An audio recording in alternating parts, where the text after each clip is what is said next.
Bonjour à toutes, bonjour à tous et bienvenue dans ce nouvel épisode de Transformation Heroes. Souvent, je me demande pourquoi certaines entreprises avancent-elles plus vite que d'autres. Peut-être grâce au digital, peut-être n'ont-elles juste pas le choix. Ou peut-être parce que sans elles, une partie de notre quotidien s'arrêterait, net. Eh bien, c'est le cas d'Epner. Epner, c'est un acteur clé du transport et de la logistique qui connecte chaque jour des milliers d'entreprises à leurs clients, à leurs usines et à leurs marchés. Quand Epner livre, tout roule. Mais quand ça déraille, ce sont les héroïnes et les héros de la transformation qui montent en première ligne. Dans ce nouvel épisode, on entre dans les coulisses d'une entreprise où l'erreur y est dangereuse. On parle d'alignement entre vision et exécution, de la relation client à piloter en temps réel et d'intelligence artificielle comme levier opérationnel. J'ai le plaisir d'accueillir Sébastien Videt, qui, vous le verrez, plein de casquettes dans cette belle entreprise. L'humain, il est vraiment au centre et la proximité client, c'est une de nos marques de fabrique et on veut capitaliser là-dessus. Mais il faut compléter cette expérience humaine avec des canaux digitaux, des services digitaux, une expérience client digitale qui soit plus forte. Il y a toute une réflexion autour de comment on fait pour que notre corps modèle qu'on a déployé en France, on le déploie à l'international. Alors je pense qu'il n'y a rien de compliqué à changer. Ouais. Tout est une histoire d'effort. Ça demande plus d'efforts, mais je le vois pas comme quelque chose de plus compliqué, quoi. Bonjour Sébastien. Bonjour. Et merci d'être avec moi aujourd'hui. Merci de m'accueillir. Aucun souci, comment tu vas ? Très bien. Et toi ? Ouais, super, merci. Si ça te va, pour peut-être introduire Epner et ce que tu fais dans cette entreprise, on peut commencer peut-être par une brève introduction de l'entreprise, ce que tu fais au quotidien, ton métier. D'accord.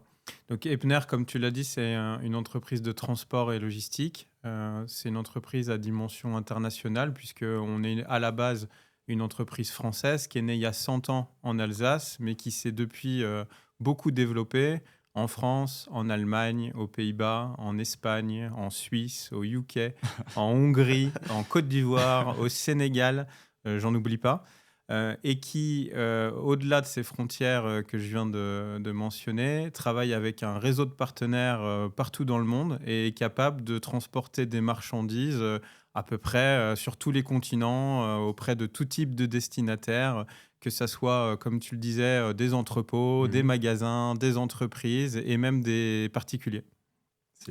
C'est assez impressionnant. Enfin, déjà, la couverture que vous avez déjà avec une entreprise, c'est impressionnant. Et toi, ton rôle dans cette entreprise, c'est quoi ? Alors moi, je suis directeur commerce, marketing et communication au niveau du groupe. Ok. Et tous les jours, c'est quoi un petit peu ton quotidien ? Alors, mon quotidien, c'est vaste. Mon périmètre, il est assez complet avec, bien sûr, des équipes qui m'aident sur ces périmètres-là. Mais concrètement, sur les aspects commerciaux, l'idée, c'est de piloter la stratégie commerciale du groupe, d'accompagner les équipes sur le terrain pour les aider à mieux commercialiser nos services, nos produits, de développer aussi tout le pilier de l'expérience client et de faire en sorte que nos clients soient le plus satisfaits possible. De développer également la communication qu'on peut avoir en externe ou en interne auprès de nos collaborateurs. Donc, si je dois synthétiser, c'est un peu ça mon quotidien. Et alors, moi, je connais certaines entreprises de la logistique et du transport. Enfin, bien sûr, du coup, je me suis renseigné auprès d'Epner et ce que vous faisiez. Mais pour les personnes à qui ça parle moins, peut-être le transport, tu vois, pour certains, c'est le train. Comment est-ce que aujourd'hui une entreprise de logistique et de transport en 2026, elle se définit ? Alors, ce qu'il faut imaginer, c'est que tout ce qu'on voit autour de nous, Ouais. il y a un moment, ça a été transporté. Mm. Ce qu'on voit autour de nous, c'est des produits qui sont finis, mais qui sont assemblés parfois de plusieurs pièces. Ces pièces, elles sont produites par différentes entreprises. Il y a des choses qui viennent de Chine, il y a des choses qui viennent d'Europe, il y a des choses qui sont assemblées chez nous, il y a des choses qui sont assemblées ailleurs. Et dans tous les cas, tout ce qui est physique, ça a été transporté au bout d'un moment. Une entreprise de transport et logistique, son rôle, ça va être d'aider tous les acteurs économiques pour faire en sorte que toutes ces matières premières, tous ces assemblages, tous ces produits finis, ils arrivent là où ils doivent arriver, dans le bon timing, au bon moment et au moindre coût.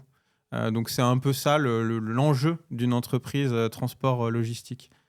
Tu me l'as dit avant qu'on commence, mais les entreprises de la logistique et du transport, c'est des entreprises du coup qui sont assez opérationnelles. Ouais.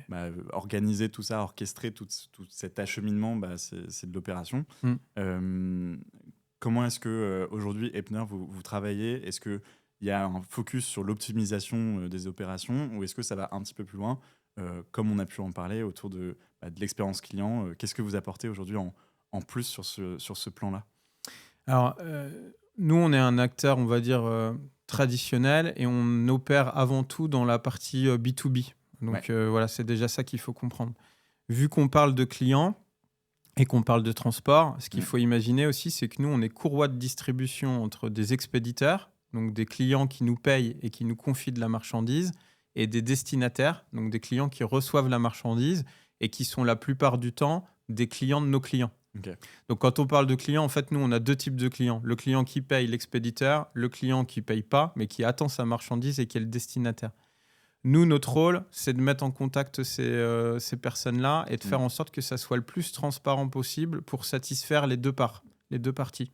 La façon dont on cherche à se différencier sur ce marché-là, c'est d'apporter le meilleur niveau de qualité, prix. Donc, de Ouais. rester sur des prix qui sont cohérent par rapport au marché, mais en même temps d'avoir la qualité qui est top par rapport à ce que peuvent proposer d'autres concurrents qu'on a sur le marché. Aussi, d'un point de vue expérience client, Mm. et c'est notre promesse, c'est Ouais. plus proche pour aller plus loin. Ce qu'on vend à nos clients expéditeurs, c'est la proximité client. C'est le fait d'avoir des équipes en local qui sont proches de nos clients, Mm. à la fois dans la compréhension de leurs besoins, la compréhension de leurs problématiques au quotidien, et proches aussi physiquement, dans le sens où dans le quotidien, on a des contacts qui sont dédiés dans nos agences, qui répondent toujours au même type de clients et qui vont connaître nos clients dans le temps et Mm. pouvoir répondre de manière assez personnalisée, humaine, aux demandes, aux requêtes de nos clients. Donc, si je dois le faire très court, la qualité, c'est un de nos différenciants qui est Un très grand pilier. fort, et la proximité client, c'est Mm. un deuxième grand différenciant qui est fort pour nous. Ça, c'est déjà une bonne analyse de ce qu'est l'expérience client pour Epner et aussi pour toi. C'était un peu ma prochaine question, c'était comment est-ce que tu définirais l'expérience client aujourd'hui chez Epner? Mais déjà, ce travail de proximité, de garder peut-être tout l'historique que vous avez en tant qu'entreprise familiale et centenaire, Mm. qui j'imagine est à la fois un défi mais aussi une chance. Mm. Comment est-ce que vous arrivez à transmettre cette histoire, ou si c'est le cas, comment est-ce que vous arrivez à la Mm. transmettre aux générations? Mm. Bah, on n'a rien inventé. Donc, Ouais. effectivement, l'entreprise, elle est centenaire et on ne parlait pas de CX ou d'expérience client Mais c'était à déjà l'époque, ancré. mais c'était déjà Ouais, bien ancré, sûr. en fait. C'était déjà quelque chose que, que Mhm. les anciens avaient perçu. Donc là, maintenant, on théorise les choses. Le monde, il se complexifie. Il y a la digitalisation qui est rentrée en ligne de Ouais. compte. Il y a plein d'aspects qui changent, qui transforment les choses. Et le but, effectivement, c'est de transmettre les valeurs, la culture Mhm. d'entreprise année après année, en portant des projets, des choses qui sont nouvelles, mais qui, dans le fond, répondent toujours aux mêmes enjeux. C'est comment on satisfait notre client qui nous confie la marchandise et qu'on va livrer. Donc, on n'a rien inventé. L'expérience client, c'est tous les touchpoints, Mhm. les canaux, tout ce qu'on va proposer à nos clients tout au long de leur cycle de commande, le cycle de livraison, et c'est de le faire avec les outils les plus modernes possibles, le plus en temps réel possible, Mhm. pour s'adapter aux nouveaux marchés et aux évolutions du marché, en Ouais. fait. Hein. Tu parles de nouveaux marchés, de nouvelles évolutions et aussi une augmentation des attentes. Mm. Euh, Moi, d'un œil externe, ce que je vois aussi, c'est que quand j'attends un de mes colis, alors je ne suis pas un client professionnel, mais Mm. en tant que particulier, c'est que j'ai des attentes particulières sur la durée à laquelle il va arriver, Mm. le suivi, est-ce qu'il est en temps réel et est-ce qu'il est fiable, Mm. et aussi quand ça arrive chez moi, la qualité aussi de la marchandise, ce que tu viens de citer. Est-ce que tu penses aujourd'hui que les attentes dans le B2B, on peut aussi les comparer à des attentes dans le B2C par Ouais. rapport à cette industrialisation, cette digitalisation, un gros acteur qui est aussi Amazon, tu vois, sur le marché, bah, peut-être que ça fait changer aussi les mœurs et les attentes par rapport à ça. Non, mais tu as Ouais. complètement raison, c'est tout à fait ça. La référence, c'est Amazon. Ouais. Ils ont imposé des parcours clients et une expérience client sur la partie livraison qui deviennent un standard, la norme, ouais. et tout le monde attend ça, que ce soit du B2C ou du B2B, tout le monde veut le même service. Donc quand je te dis que le marché évolue, le monde évolue, bah, on n'avait pas cette référence il y a quelques années qui est Amazon, maintenant c'est celle-ci. Du coup, il faut qu'on arrive à produire le même type d'expérience client à des clients B2B, sachant que nous, on s'adresse effectivement plutôt à des clients professionnels, mais quand on s'adresse à un contact professionnel, il est aussi client B2C dans la vie de tous les jours. Oui. Donc en fait, il veut reproduire aussi pour ses clients B la même chose que lui, il a quand il achète sur Amazon. Donc clair. notre enjeu, il est vraiment là. Enfin, notre défi, il est vraiment là. Il y a un programme que vous avez mis en place, je ne sais pas s'il est lié à cette optique aussi, qui est le programme Client First. De un, est-ce que tu peux nous en parler un petit peu plus? Et de deux, est-ce que ça se rapproche aussi de cette intention d'offrir des expériences aussi proches que une expérience que tu peux vivre dans ton quotidien? Donc effectivement, le programme Client First, c'est notre programme de transformation de l'expérience client. Donc c'est beaucoup de mots pour finalement dire oui, il faut se moderniser sur la partie expérience client. Le point de départ, c'est l'année 2019, avec un premier baromètre NPS, donc qui est un peu notre Graal, enfin le chiffre qu'on suit pour regarder si nos clients sont satisfaits, et qui nous donnait un score de 4 qui était pas terrible à l'époque, mais c'était une première référence. Et surtout, au-delà de calculer le NPS, ça nous a permis d'identifier tous les irritants clients liés à l'expérience que nos clients expéditeurs pouvaient vivre. Suite à cette mesure, on a établi un programme composé d'une dizaine de projets avec des fortes adhérences IT. Encore une fois, on est dans une logique de digitalisation de l'expérience client. Le but étant pas de remplacer l'humain, puisque l'humain, il est vraiment au centre, et la proximité client, c'est une de nos marques de fabrique, et on veut capitaliser là-dessus. Mais il faut compléter cette expérience humaine avec des canaux digitaux, des services digitaux, une expérience client digitale qui soit plus forte. Sachant que les clients, de plus en plus, ce qu'ils attendent, c'est pas tant qu'on transporte des biens physiques, mais c'est qu'on transporte de la data, on transporte de l'information. Le tracking et l'information, le flux digital de connaissances de où est le colis, par où il passe, dans combien de temps il va arriver, etc. C'est quasiment plus important que le transport de la marchandise physique. Donc, on a mis en place ce programme Client First avec une dizaine de grands projets qui sont pilotés au niveau du groupe, donc dans mes équipes.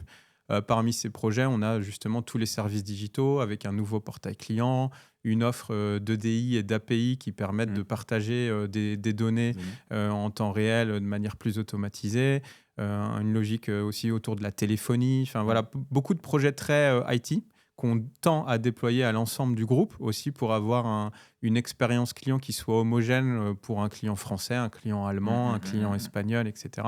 Et parallèlement à ça, on a mis en place une organisation très opérationnelle au plus proche du terrain, avec une tête expérience client pour chacune de nos régions, qui, à la tête de cette région, va piloter des plans d'action très locaux qui sont liés aux résultats du baromètre NPS local. C'est-à-dire que d'une région à une autre, on n'a pas forcément tout le temps les mêmes irritants clients qui ressortent. Et donc, les actions à actionner ne sont pas les mêmes d'une région à une autre. Et donc, nous, on va piloter, monitorer ces plans d'action locaux pour être sûr qu'on répond bien aux problématiques qui sont opérées de manière locale. Tout ça dans une logique où il y a beaucoup de transformation et de conduite du changement. Donc ça prend du temps, il faut convaincre, il faut accompagner les équipes, leur faire comprendre l'intérêt. Donc c'est tout ça qu'on fait dans le cadre du programme Client First. C'est très dense. Vous êtes déjà hyper mature sur le sujet. Pour le coup, moi j'échange avec plein de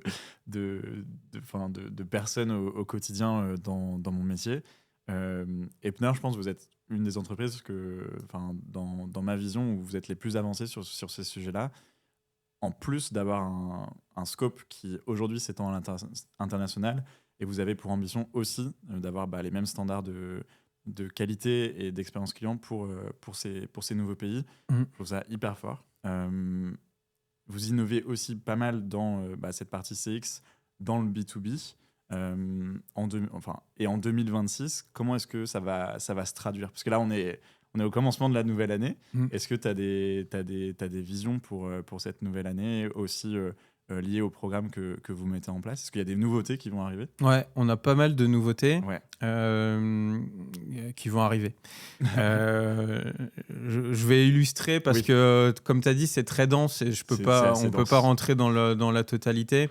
Mais déjà, en termes de philosophie, on rentre dans une logique où, comme je te le disais, on a beaucoup d'adhérence IT et donc nos outils ne sont pas forcément les mêmes en France et à l'étranger, sachant qu'on grossit par acquisition externe et quand on achète une boîte à l'étranger, on l'achète avec ces systèmes d'infos qui ne sont pas les mêmes que ceux qu'on a, en France ou qu'on a développés sur les premières acquisitions qu'on a faites.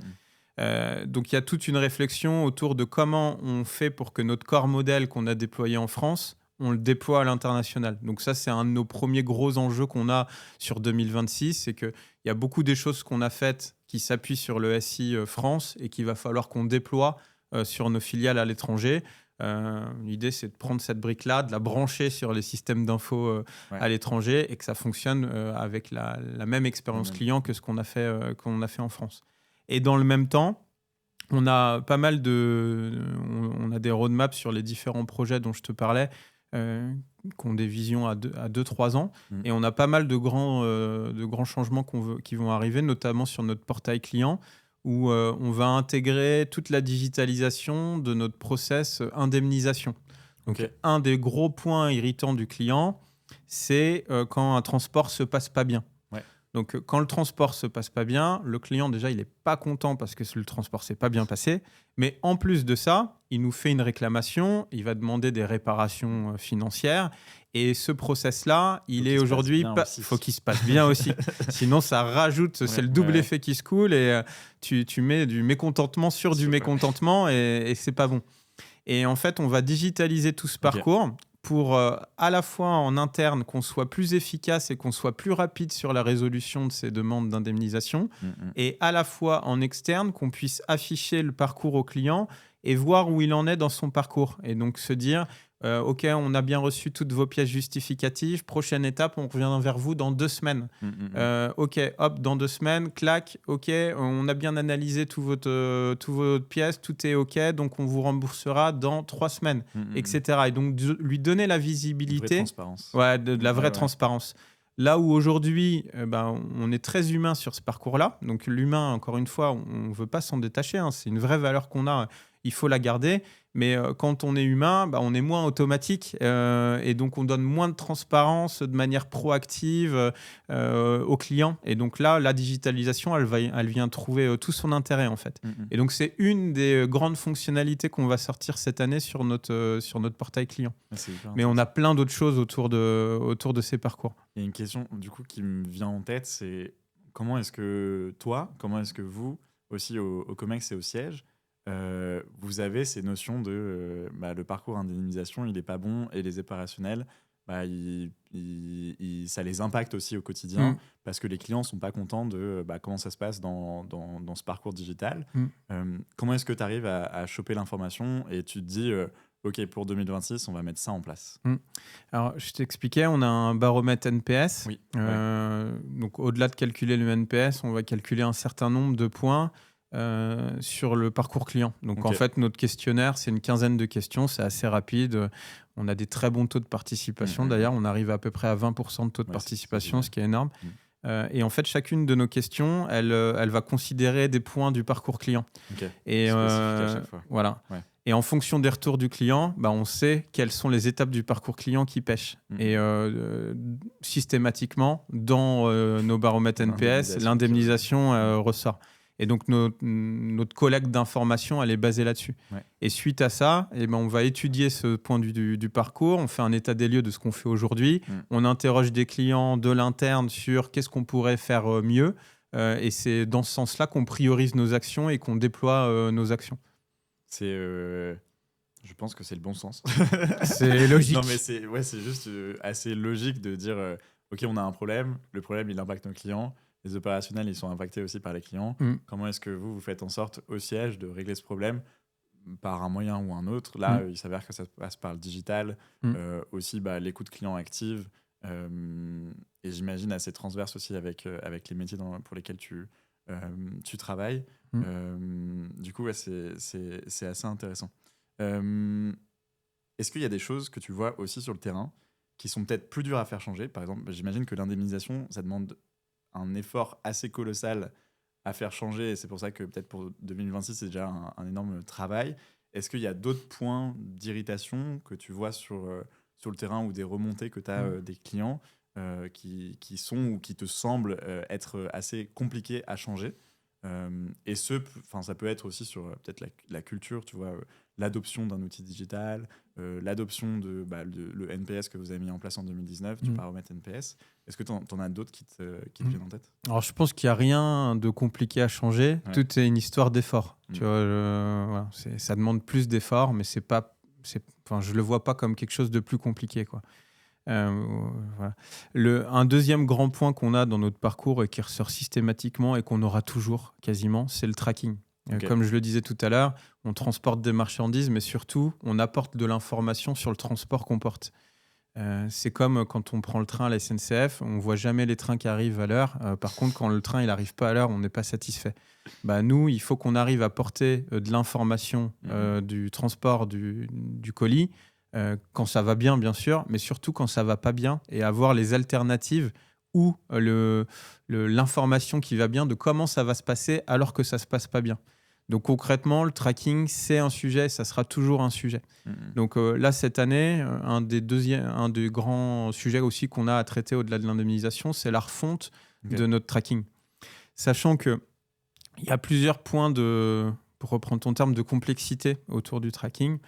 Le premier, c'est que le client, il ne parle pas forcément la langue des opérations. Donc quand on a des points de tracking de notre côté, en process interne, il faut traduire ce qui se passe chez nous en langage client. Et faire comprendre au client ce qui se passe, c'est pas juste lui dire ce qui se passe chez nous. C'est aussi un sujet plus global de transformation client. Ouais, bien sûr. On ne vend pas des opérations, on vend des services au client. Et donc là, quand on lui explique le tracking, il faut réussir à lui expliquer dans son langage, de sa façon. Donc ça, c'est un vrai sujet. Et je te disais, donc on a lancé un nouveau portail client il y a plusieurs mois maintenant. À l'usage, on se rend compte aussi, on a des retours de nos clients qui nous disent on ne comprend pas là, quand on est dans ce contexte spécifique et qu'il y a tel problème, on ne comprend pas ce que ça veut dire.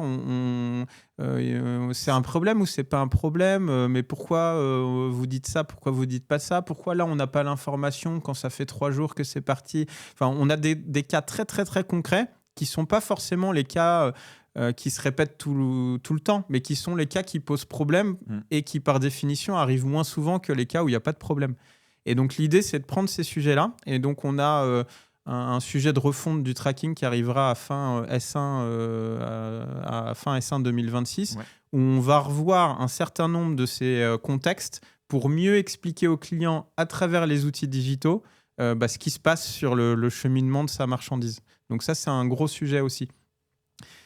Par ailleurs, le tracking, nous, on a 2 clients en fait. On a le client expéditeur, mais on a le client destinataire qui est le client de notre client. Et on n'explique pas non plus de la même façon le tracking au client expéditeur et au client destinataire. C'est pas le même contexte client. Et donc, il faut aussi pouvoir le traduire et répliquer ce qu'on fait pour l'expéditeur au destinataire. Donc, c'est un des enjeux et des challenges qu'on va porter aussi cette année. Ouais, c'est un gros enjeu de communication, en fait. Ouais, c'est de la com, c'est de la communication. Ouais. Parce que traduire, et on le voit aussi. Moi, j'aime bien dire éducation et communication, ça va aussi ensemble. C'est-à-dire que tu as l'éducation, par exemple, tu mets en place un nouveau portail client pour les expéditeurs. Le portail client, il doit traduire d'une réalité terrain. Et pour que la personne se l'approprie, il faut l'éduquer. Et pour l'éduquer, il faut aussi bien lui communiquer l'intérêt de l'outil. T'as des méthodes ou je sais que tout à l'heure on parlait du podcast que vous aviez mis en place avec des clients pour essayer de mieux communiquer ce que vous faites en interne à vos clients. Alors, ce qu'on essaye, c'est effectivement de multiplier les touch points Ouais. avec nos clients.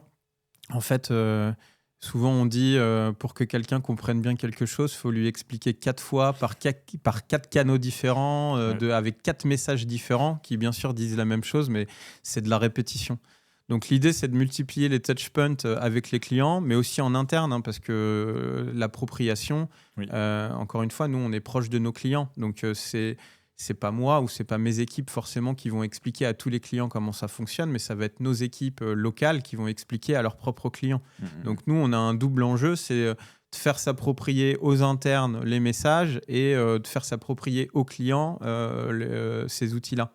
Donc on va multiplier les touchpoints. Donc tu parlais effectivement, c'est un exemple parmi d'autres, hein, mais oui, on a monté nous aussi un podcast où en fait l'idée on va dire, c'était bien sûr de valoriser nos clients à travers une interview qui mettait en exergue leur profil, Ouais. leur parcours, etc. Mais c'était aussi profiter de ce moment sympa C'est pour un eux, moment privilégié pour avec les un clients, moment quoi. privilégié Mm. pour parler avec eux et leur parler de nos différents sujets.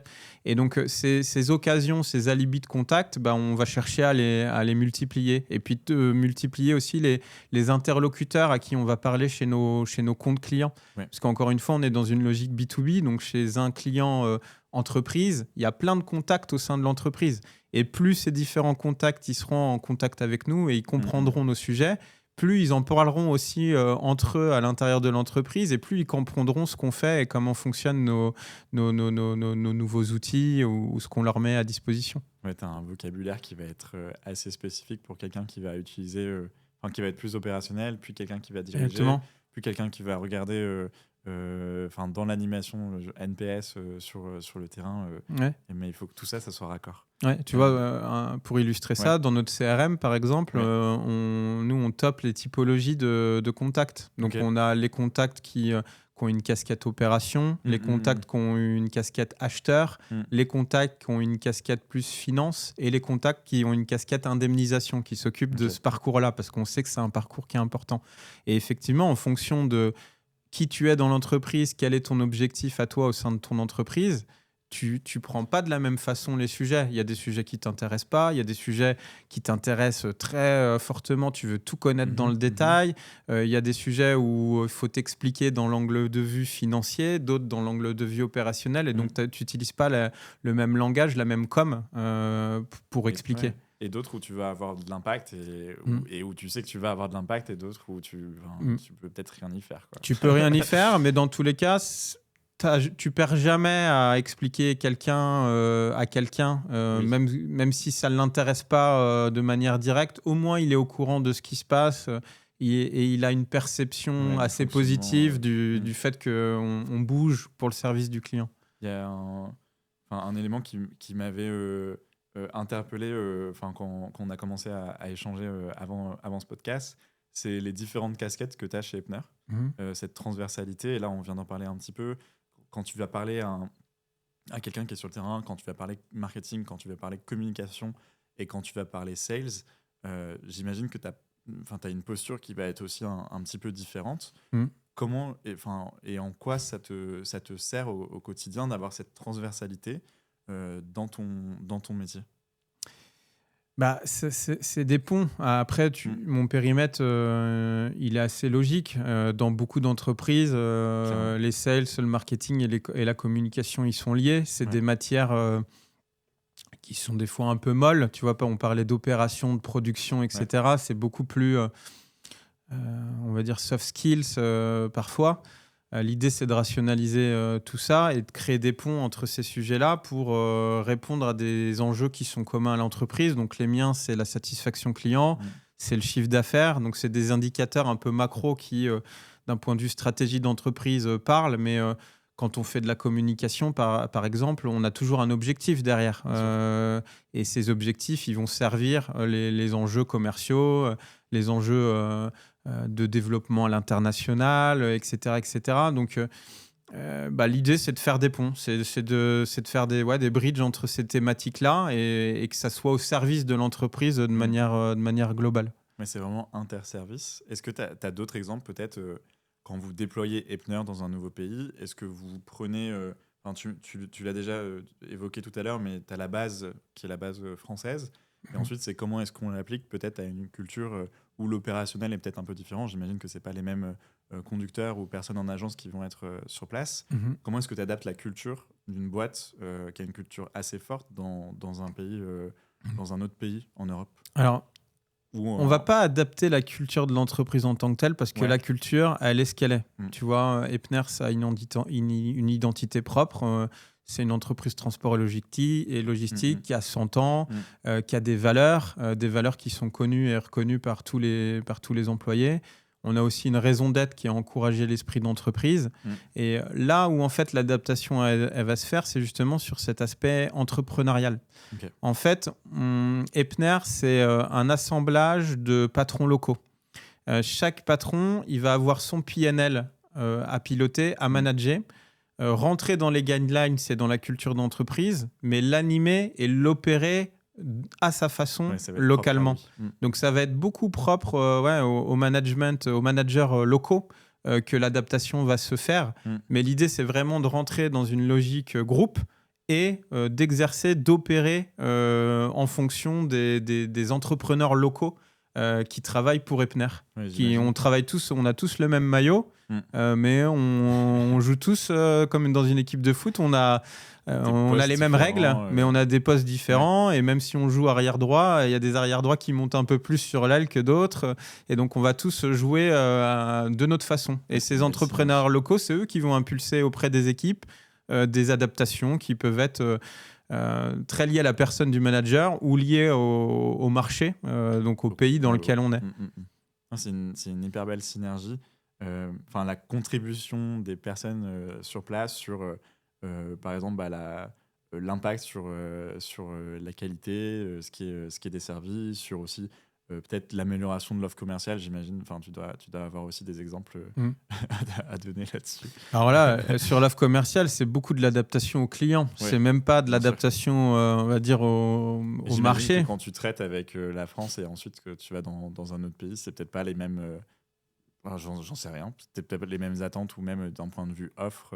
Bah ça, c'est très lié au client. Ouais, tu vois, c'est plus que lié à un marché ou un territoire. Ça va être lié à des logiques de stratégie supply chain des clients. Donc, ça va être lié au business de nos clients, aux attentes de nos clients, plus qu'au marché. Okay. Et c'est là-dessus aussi qu'on tire notre épingle du jeu. Encore une fois, la proximité client, comprendre. Proximité, je le disais tout à l'heure, c'est pas simplement être proche physiquement, mais c'est aussi être proche dans la compréhension des besoins du client. Nous, Epner, on est le plus petit des gros acteurs et on est le plus gros des petits acteurs.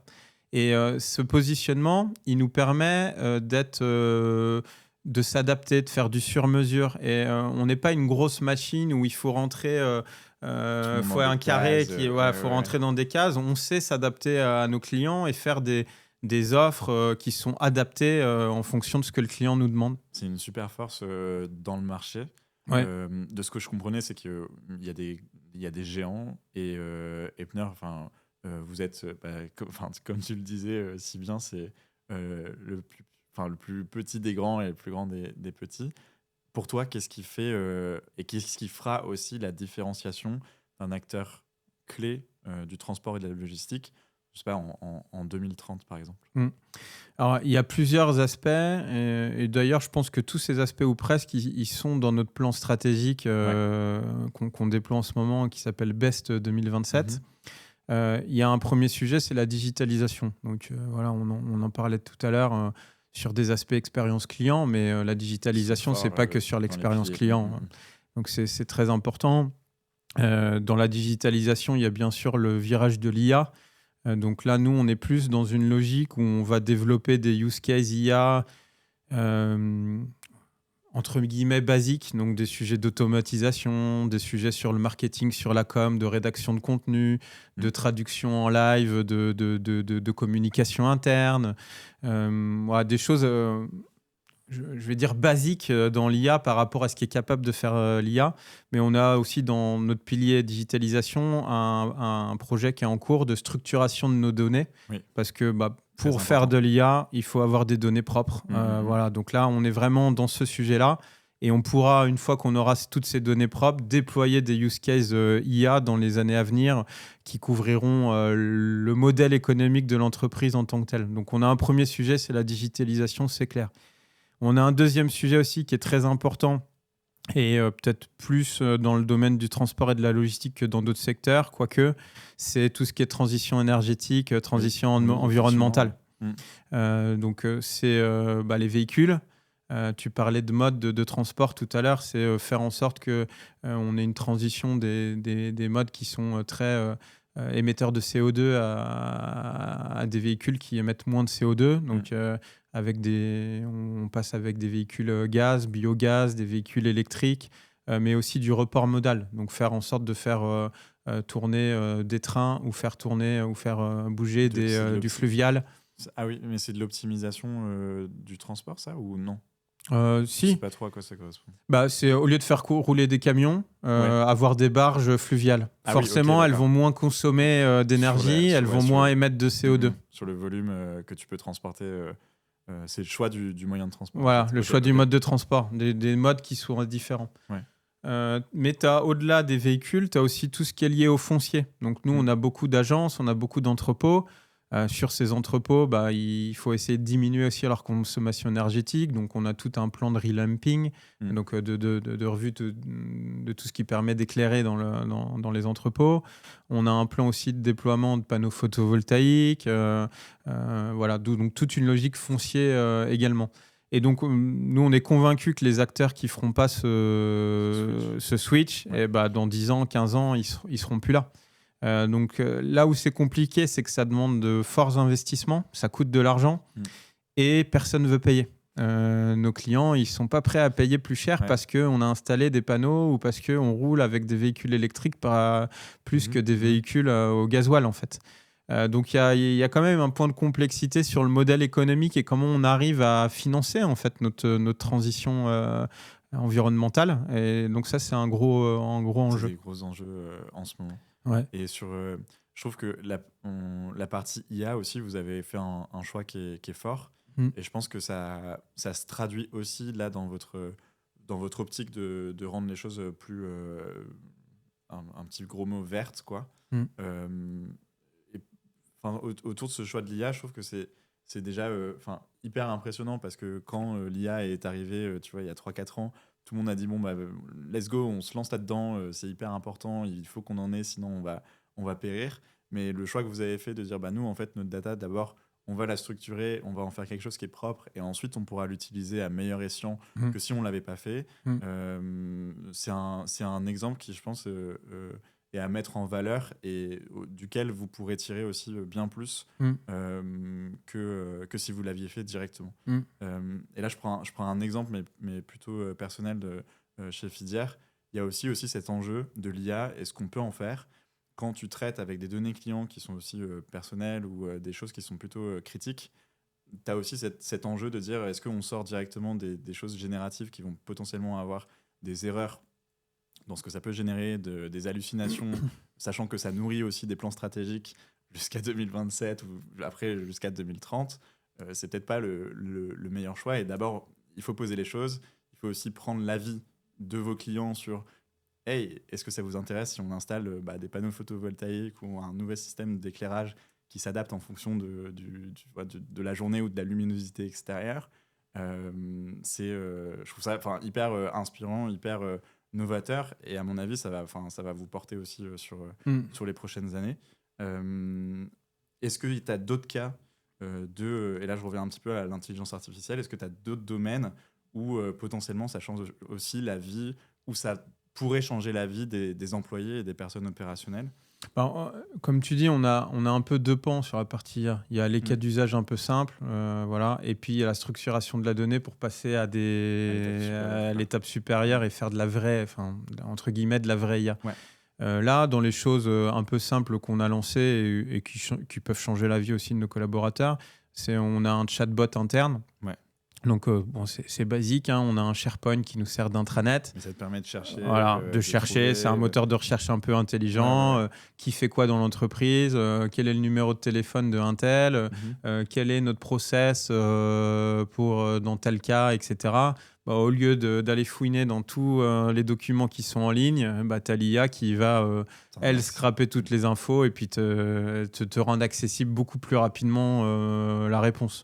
Donc ça, c'est un autre use case qu'on a déployé. Ce qui est intéressant quand tu déploies ce genre de use case un peu simple, entre guillemets, c'est que tu te rends compte aussi de ce que ça implique comme change.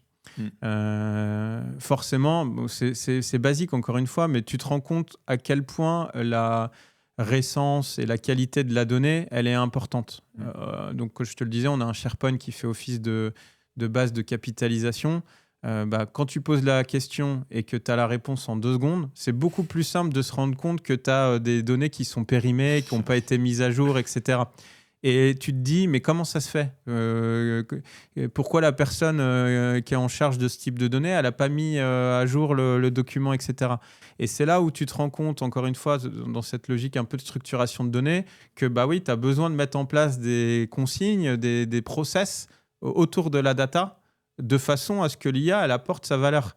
Parce que si en final, tu ne dis pas aux gens, il faut mettre à jour tous les 3 mois, ou faut le mettre, ou juste faut le mettre en ligne et pas le laisser en local sur ton PC, et bah, tu as beau avoir la meilleure IA possible, tu n'auras jamais la réponse à ta question.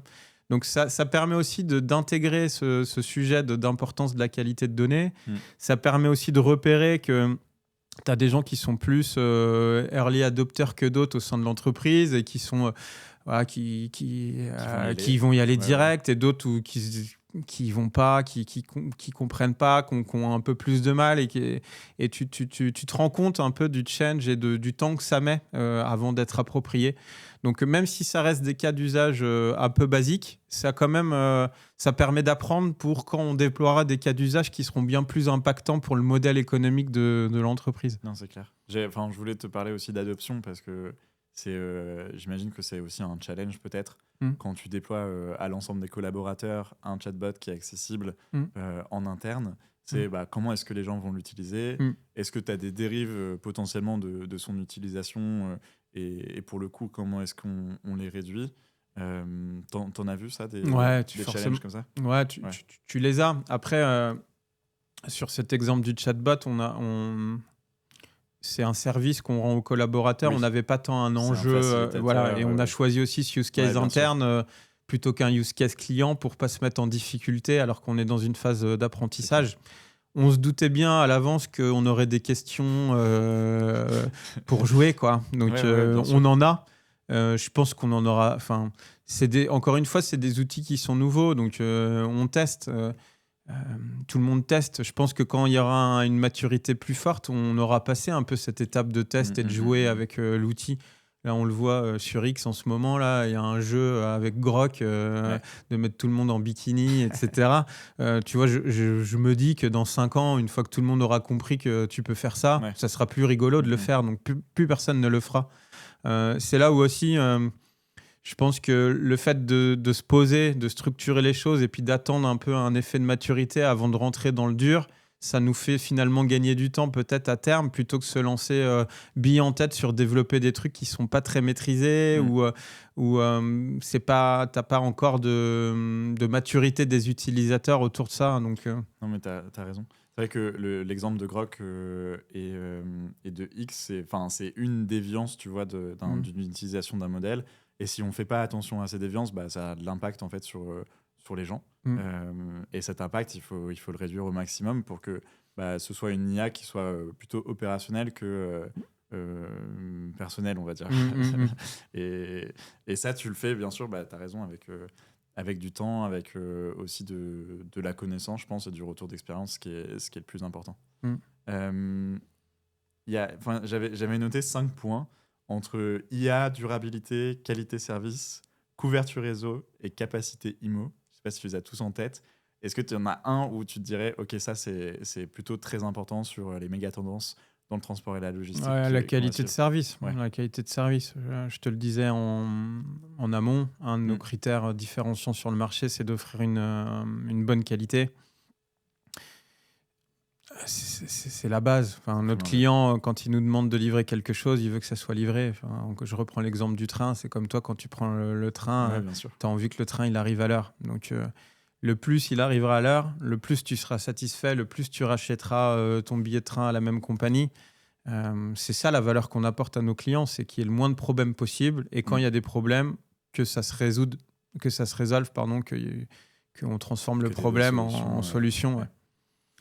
Une petite question pour la fin, et un peu pour résumer aussi notre échange, c'est si tu avais un conseil ou une philosophie que tu voudrais partager à la suite de tout cet échange qu'on vient d'avoir, ou quelque chose qui te booste au quotidien ou qui te fait vivre aussi chez Epner.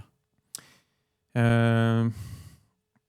une question un peu complexe. Ouais. Je suis désolé. Non, c'est plus un...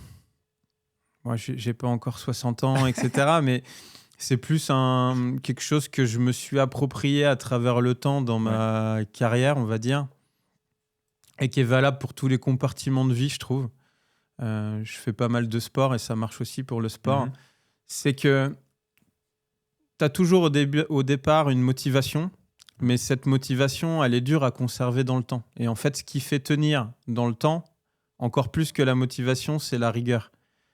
Par exemple, quand tu vas courir, au début, tu te motives au début de l'année. Là, on est au début de l'année, tu es hyper motivé parce que tu as la bonne résolution et tu lui dis, ouais, allez, j'y vais, tu es motivé. Et puis au bout d'un moment, la motivation, elle s'émousse.